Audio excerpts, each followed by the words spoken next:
Bora ser sincero, o Dr. Pershing, ele é um ser humano assim como eu e você, ele é uma pessoa normal. É uma pessoa que comete erros, uma pessoa que faz o certo, faz o errado. No final, aprende com isso, ou não aprende, né?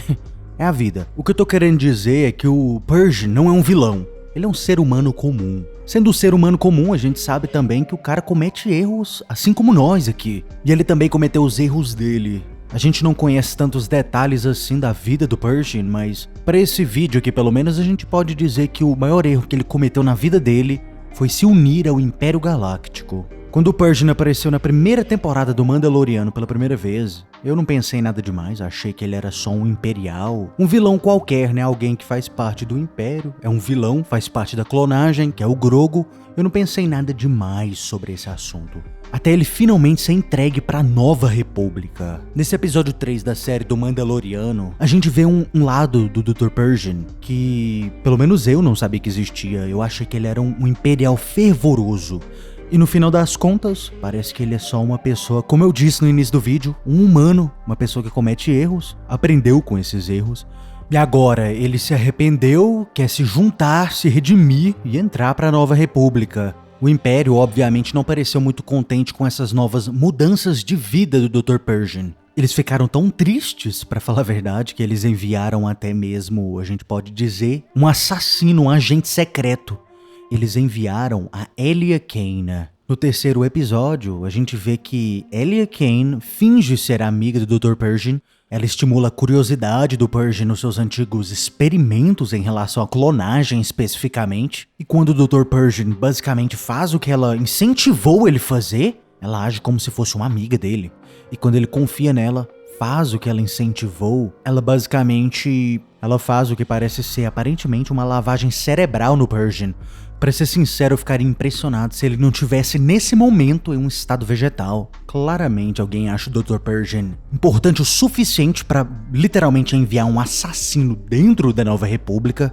Extremamente arriscado. Simplesmente pra ir e apagar o doutor.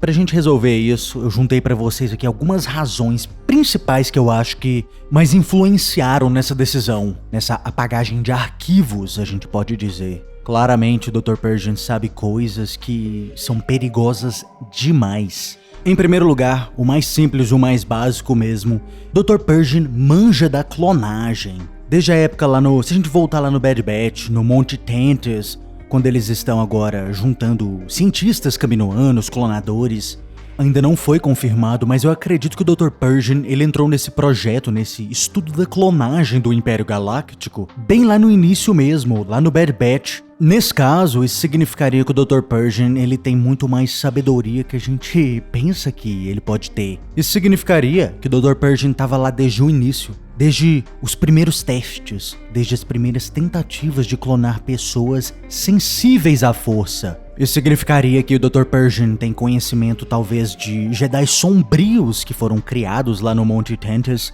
Quem conhece os Legends sabe que o Monte Tantiss era uma estação de clonagem com participação do Almirante Thrawn e, claro, com a supervisão de Palpatine. E o Monte Tantiss é um lugar de tamanha importância que clones até de Luke Skywalker já foram criados lá.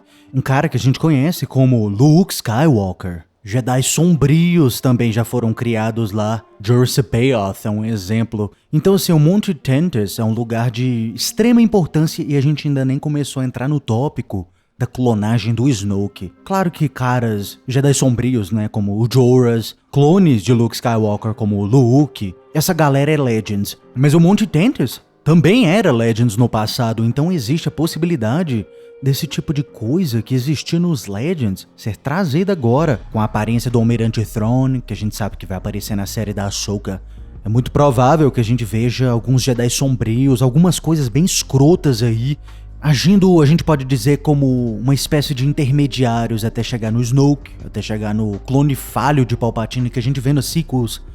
A gente sabe que tem até mesmo o pai da Rey. O pai da Rey é um clone falho. Quem pode dizer que talvez o Pershing sabia não só do Monte Tantiss, mas talvez ele também saiba de outras instalações de clonagem? Instalações de clonagem, como por exemplo em Exegol. Foi em Exegol onde o pai da Rey foi clonado. Foi em Exegol que a gente suspeita que o Snoke foi criado.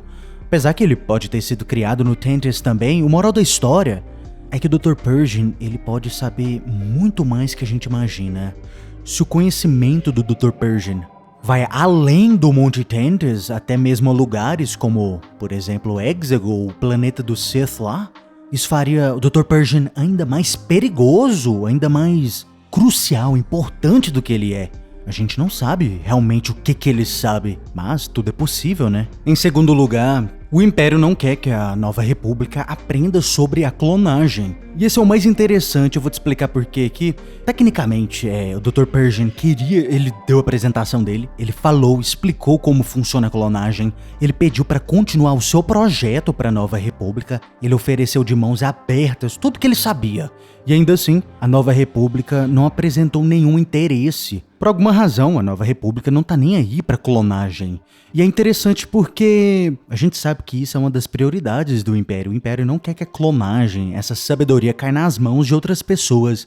Mas não faz sentido porque, pra início de conversa, a Nova República não tá nem aí pra isso. Ainda assim, independente do interesse das outras pessoas, o Império vê a clonagem como uma prioridade tão gigantescamente gigante que eles, lá no Bad Batch, destruíram Kamino simplesmente por causa disso. Eles não destruíram Kamino simplesmente pelo exército clone. O Império destruiu Kamino porque ele queria o monopólio da clonagem. Não importa o quanto as outras pessoas estão interessadas nisso. O que importa é que somente o Império tem essa sabedoria. E eles, a gente vê que até que na era da Nova República, eles ainda têm esse interesse. A clonagem pertence só para o Império, mais ninguém. E em número 3... Dr. Pershing, ele é um traidor. Desde o início do episódio, durante a palestra do Dr. Pershing, ele parecia estar bastante contente em compartilhar abertamente, sem problema algum, tudo o que ele sabia sobre o Império, sobre a clonagem. O Dr. Pershing, ele era uma bomba relógio. E a Elia Kane, eu tenho que admitir, ela testou o Dr. Pershing várias vezes. Ela perguntou se ele queria ajudar a Nova República, tentar fazer, entre aspas, o bem, se ele queria continuar o projeto dele de clonagem com a Nova República. E em praticamente todos os momentos, o Dr. Pershing pareceu extremamente contente em estar abertamente, tranquilamente, sem nenhum remorso, trabalhando com a Nova República, apesar da sua antiga aliança com o Império Galáctico. O que o Dr. Pershing fez pode ter sido simplesmente uma questão de sobrevivência no novo governo, mas aos olhos de um imperial fervoroso, aquilo lá é claramente uma traição. O Dr. Pershing é simplesmente boca aberta e ele parece não ter lealdade com o Império. Ele é simplesmente um cientista comum e é isso. Mas o que vocês acham? Deixa seus pensamentos aí nos comentários. Teve alguma coisa que eu esqueci? Tem mais alguma razão importante que você acha que eles fizeram, que eles fizeram com o Pershing? E se você gostou do vídeo, curta e se inscreva. Caso contrário... Você está no conselho, mas não o consagramos mestre Jedi.